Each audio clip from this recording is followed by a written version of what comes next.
ময়না বালিচক রাজ্য সড়কে পথ দুর্ঘটনায় মর্মান্তিক মৃত্যু ময়নার যুবকের। প্রতিদিনের মতন আজ সকালে ময়নার নারকেলদাহার পাইলট ভাটা থেকে মেশিন ভ্যানে ইট বোঝাই করে ময়না বালিচক রাজ্য সড়ক পথ ধরে যাচ্ছিল ওই যুবক। প্রাথমিকভাবে জানা গিয়েছে পিংলা থানার হান্দোল বাস স্টপেজ এলাকায় ওই যুবক নিয়ন্ত্রণ হারিয়ে দুর্ঘটনার কবলে পড়ে। স্থানীয়রা আশঙ্কাজনক অবস্থায় যুবককে উদ্ধার করে ময়না হসপিটালে নিয়ে এলে চিকিৎসকরা তাকে মৃত বলে ঘোষণা করে। ওই যুবকের নাম দেবব্রত ভৌমিক, বয়স প্রায় 30 বছর, বাড়ি ময়নার আড়ংকিয়ানা গ্রামে। মর্মান্তিক এই দুর্ঘটনায় কান্নায় ভেঙে পড়েছে পরিবার। এই দুর্ঘটনা সম্পর্কে আজ সকাল 11:30 নাগাদ পরিবার কি বলল শুনুন।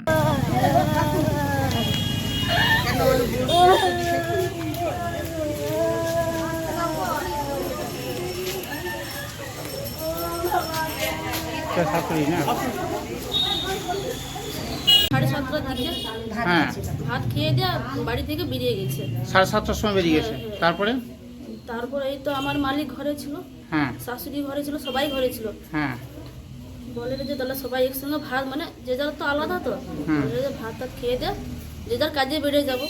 তারপর হুট করে ফোনটা আসছে, আর এই দুর্ঘটনা ঘটে গেছে। আচ্ছা, চুপ করুন না, আপনারা চুপ করুন না।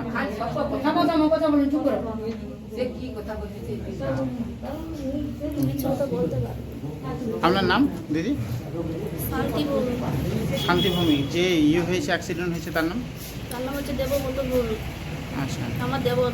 দেওয়ার ঘটনা হয়েছে বলতে ও ইটের গাড়ি নিয়ে গেছিলো ইটের গাড়ি। কখন? সকালে। আচ্ছা, তারপরে? তা সকালে ঘরে ভাত খেয়েছে, ভাত খাওয়ার পরে গাড়ি নিয়ে বেরিয়ে গেছে হ্যাঁ, হান্দোলের কাছে। ওইখানে অ্যাক্সিডেন্ট। কিসের সাথে অ্যাক্সিডেন্ট হয়েছে? গাড়ির সঙ্গে হয়েছে কি কিসের সঙ্গে হয়েছে এই কথা আমি বলতে পারিনি। গাড়িতে কিছু মাল নিয়ে গেছিল? হ্যাঁ, ইট দিয়ে গেছে। কোথা থেকে? সে পাইলট ভাটা থেকে।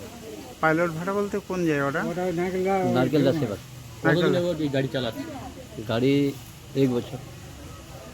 আচ্ছা, তারপরে ওই পাইলট ভাড়া থেকে আজকেই সকালে নিয়ে যায়। আজকে সকালে। তারপর খবর পেলেন কি করে? তো ওর সঙ্গে একজন ছিল, হ্যাঁ, সে ঘরের সঙ্গে সঙ্গে ফোন করছে, সঙ্গে সঙ্গে ফোন করতে না, আবার ঘরের লোক সকল শুনবো। কি নাম? অনঙ্গ ভূমি। বাড়ি? বাড়ি আড়ংকিয়ানা।